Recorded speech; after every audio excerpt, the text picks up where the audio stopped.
Assalamualaikum warahmatullahi wabarakatuh. Perkenalkan kami dari kelompok 5. Nama saya Rizka Hidayah Nasution. Saya Maharani Malauk. Saya Yesi Alfrida Simanjuntak. Di sini kami akan mengulik terkait tradisi lisan yang ada di Desa Kolam. Nah, Desa Kolam ini terletak di Kabupaten Deli Serdang, Kecamatan Percetuan. Untuk informasi lebih dalam lagi, mari kita simak wawancara dari masyarakat yang ada di Desa Kolam. Selamat sore Bang, kami mahasiswa UNED izin wawancara ya Bang terkait Desa Kolam ini. Nah sebelumnya apakah boleh Bang? Nah, boleh. Boleh perkenalkan siapa nama dan umurnya Bang? Nama saya Doni, saya usia 23 tahun. Sudah berapa tahun Abang tinggal di Desa Kolam ini? Saya tinggal dari kecil sih, saya tinggal sama orang tua saya, kakek juga. Berarti dari kecil ya Bang? Iya. Nah jadi di sini kami ingin bertanya kenapa sih desa ini dinamakan Kampung Kolam atau Desa Kolam? Apakah ada sejarah atau kisah tersendiri di baliknya gitu Bang? Jadi sebenarnya ini sih cerita dari masyarakat ya, udah tahu dari dulu dari kecil. Jadi kalau menurut kakek saya itu nama desa itu sebenarnya dulunya nama Kampung Kolam, bukan Desa Kolam. Jadi dulu itu kalau orang-orang dulu bilang yang mau ke hilir itu disebut ke kolam. Jadi seiring berjalannya waktu warga desa bilang desa itu Desa Kolam. Terus karena ada pembangunan juga, pembangunan itu kalau nggak salah di 5 titik, ada 5 titik. Terus seiring berjalannya waktu, jadi desa itu juga ganti dari kampung jadi Desa Kolam supaya lebih menunjukkan identitas desa itu. Jadi kira-kira berapa kepala keluarga sih Bang? Berapa orang sih jumlah penduduk di desa itu?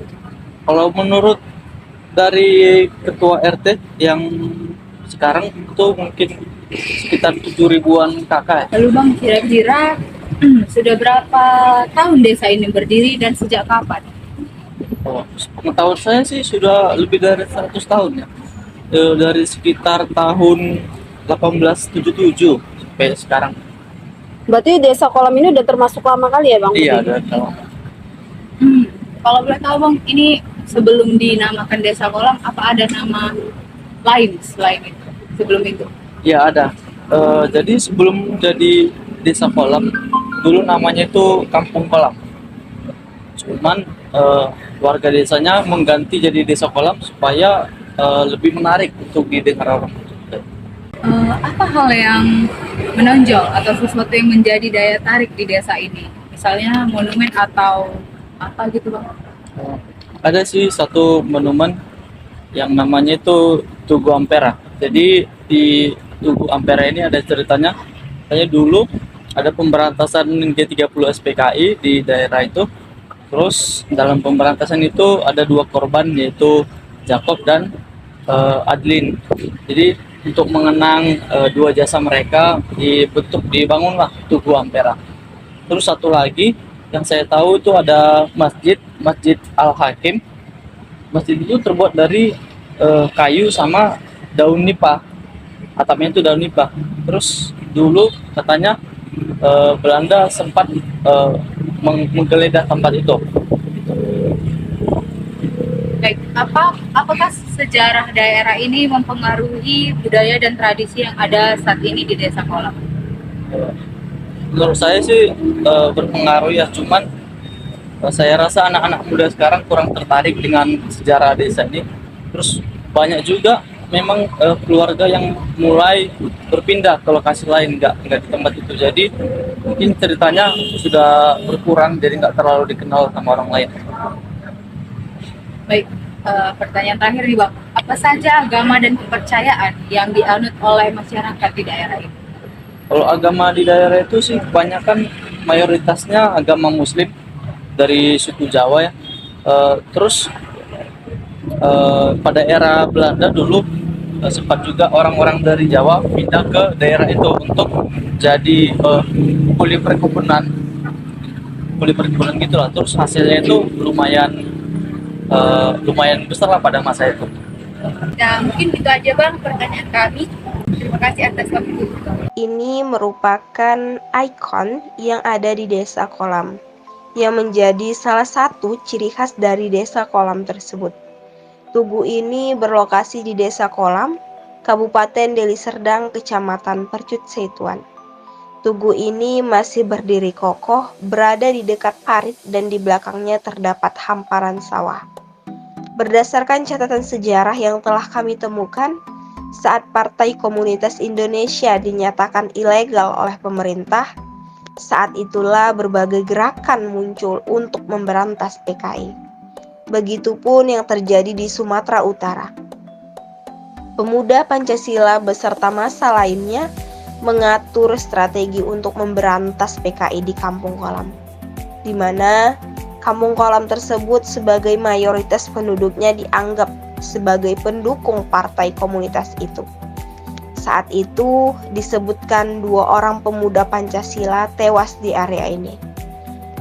Maka dari itu dibangunlah tugu yang mereka sebut dengan Tugu Ampera untuk mengenang masa tragedi itu.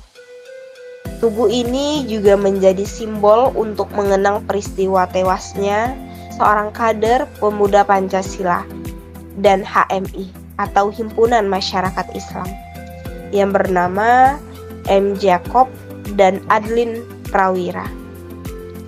Ini terjadi pada tanggal 25 Oktober tahun 1965 dalam penumpasan G30 SPKI dan gugur di tempat atau di parit belakang monumen Tugu Ampera ini. Sekian informasi dari kami terkait tradisi lisan di Desa Kolam, dan kita sebaiknya sebagai penerus bangsa hendaknya melestarikan tradisi lisan di sekitar kita. Dan sekian dari video informasi kami. Sekian dan terima kasih.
Sekian informasi dari kami terkait tradisi lisan di Desa Kolam, dan kita sebaiknya sebagai penerus bangsa hendaknya.